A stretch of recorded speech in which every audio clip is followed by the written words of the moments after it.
Hi, good evening everyone. My name is Hanina And hi everyone, I'm Hanindio.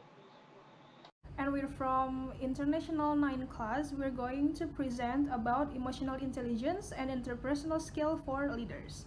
So, first, leaders should have both interpersonal skills and emotional intelligence. What are actually those? Emotional intelligence, often known as EQ, is the capacity to manage emotion in ourselves and also in others. Emotional intelligence usually linked to leadership capabilities and also the overall professional performance.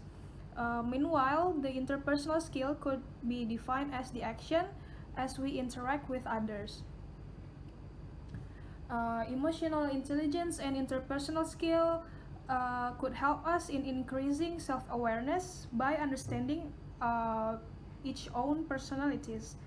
How we define emotional intelligence is by be aware of, understand, and express yourself. Be aware of, understand, and relate to others. Deal with strong emotions and control your impulses. Also, adapt to change and solve problems of a personal and social nature. Next one, I'm going to define emotional intelligence. So, as I have explained before, that emotional intelligence is the ability to identify and manage emotion in ourselves and also in others. It is also well known as how we translate our emotions into actions. Emotional intelligence could also help us in practicing effective leadership communication by analyze an audience and develop communication strategy for the context.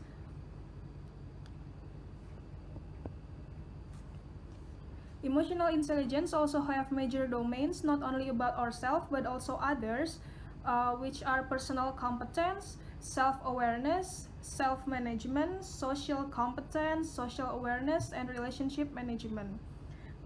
Those major domains could help us to illustrate uh, the, the emotional intelligence that manifested in interactions with others and in attempt to communicate with and lead them.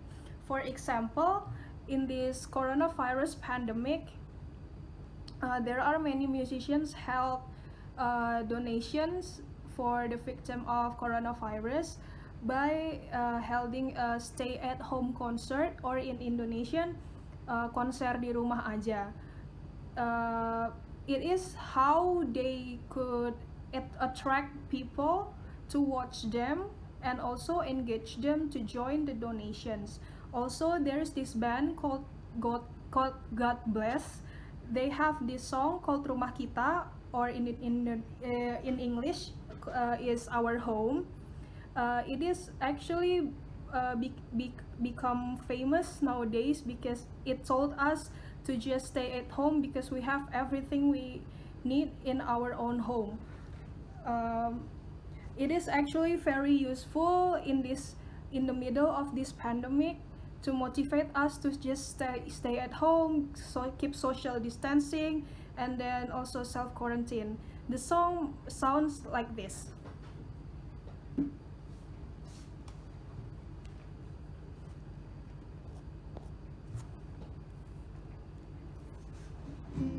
Lebih baik di sini,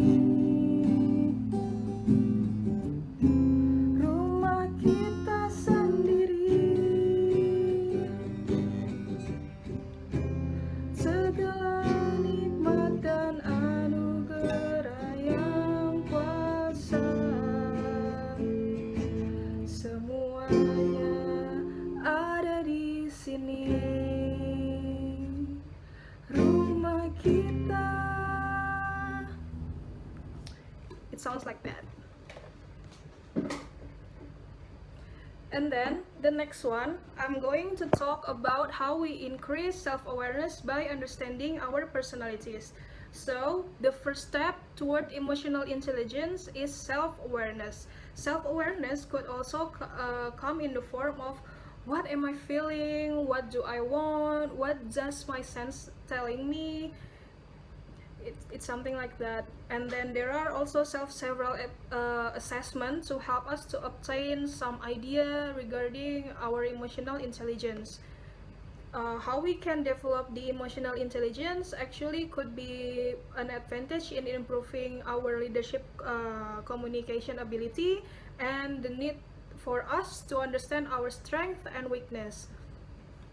We, as I have mentioned before, that improving self-awareness uh, could become in our understanding regarding our own personality profiles. Maybe you are wondering how do I know in depth regarding my personality profiles. You could actually take psychological testing out there. Psychological testing could help us to gain insight regarding our behavior and how we interact with others. Take example MBTI. MBTI has eight personality type such as introvert, extrovert, intuitive, and then thinking, judging, perceiving, sensing, and feeling. By knowing our result in MBTI test, it could help to increase our awareness for the team and awareness for the individual. By being aware of our personality, it could help us to interact with and manage others. Take me and Hanindio for example. I have the result INTJ, in introvert, intuitive, thinking, and judging. So it could be concluded that I'm more logical and organized person. Meanwhile, Hanindio have really different personalities than mine, which is ISFP, introvert, sensing, feeling, and perceiving. It means that Hanindio is more go with the flow person and using his gut feeling to take action. It is actually a challenge for both of us to understand each other because we have really distinct personalities. But I have to understand that Hanindio might be an easygoing person, and Hanindio also have to understand that I'm more organized person. Maybe I am become too bossy, or Hanin maybe become too easygoing. But it is a challenge for us to understand each other well. So for the next presentation would be presented by Hanindio about interpersonal skills. Okay, thank you, Nina. Okay, as mentioned before by Nina, emotional intelligence and interpersonal skills are closely linked. Emotional intelligence, we can see it under our personalities and apply it on how we interact with others through our interpersonal skills, while interpersonal skills are categorized as a soft skill. There are 10 soft skills that were perceived the most important by business executives. They are communication, courtesy manners such as ethics, flexibility and adaptability, integrity, interpersonal skills, positive attitudes, professionalism, responsibility, teamwork, and also work ethics. Having interpersonal skills is actually one of the many soft skills we need to be successful at work and as leaders. In this occasion, I would like to explain more about two major interpersonal skills, which are nonverbal communication and listening.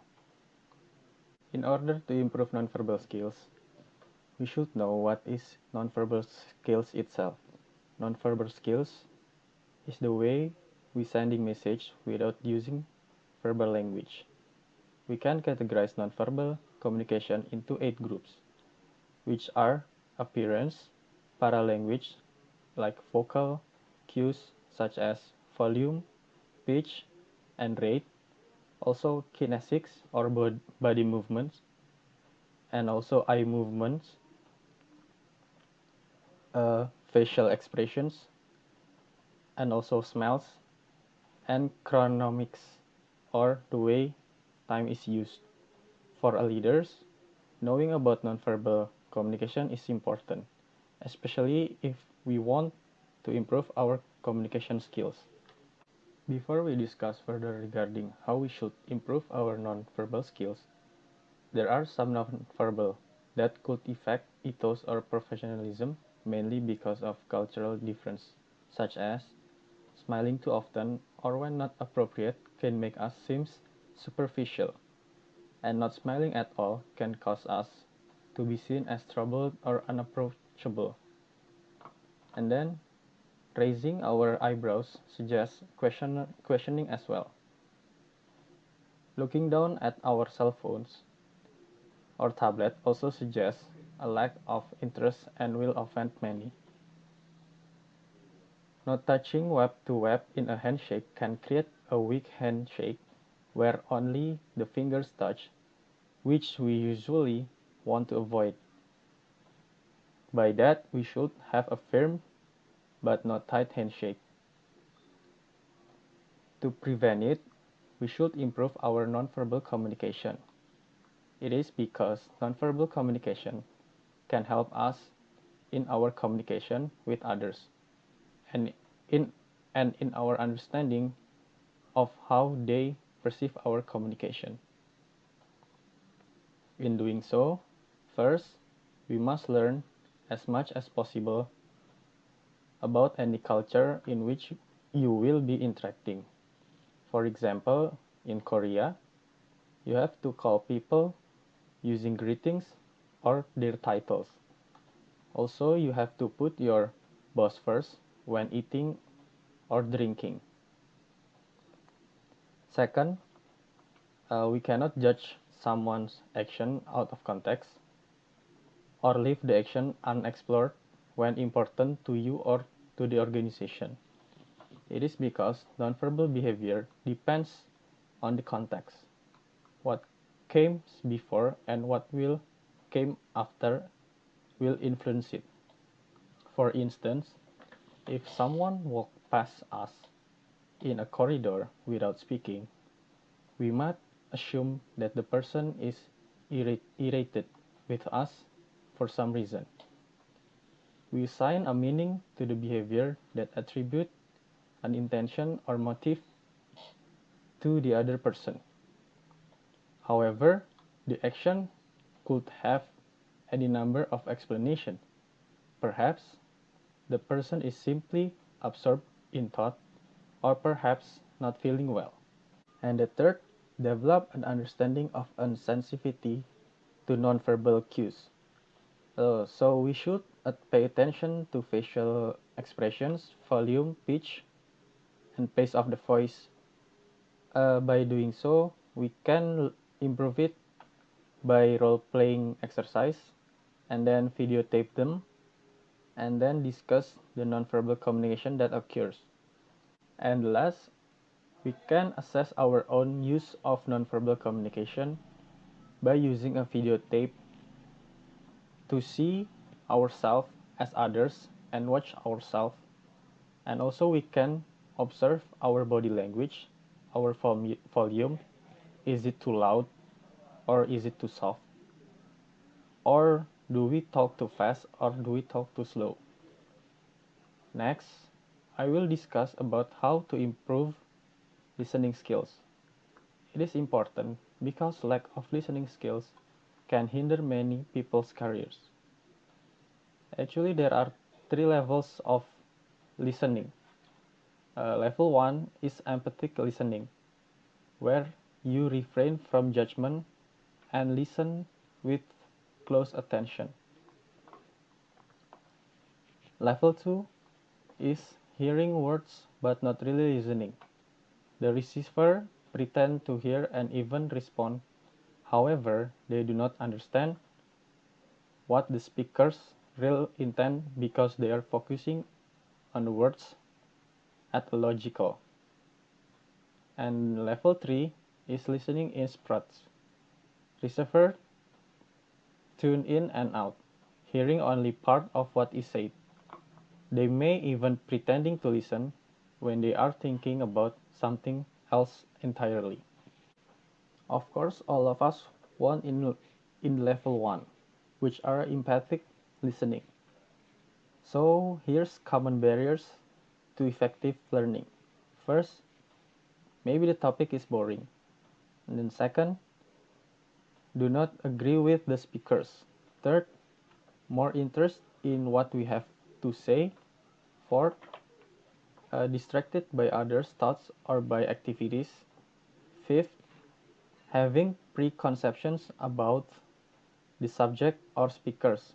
And the last one, only hear what we want to hear.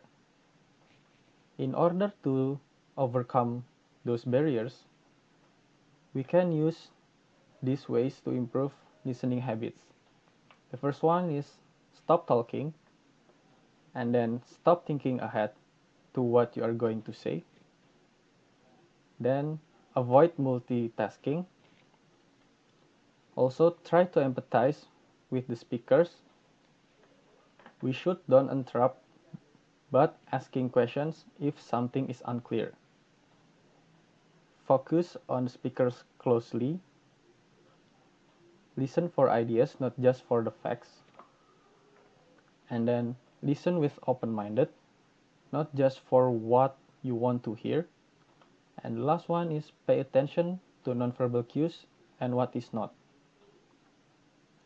We can also practice our listening skills using some media, such as podcasts or watching a TED Talks.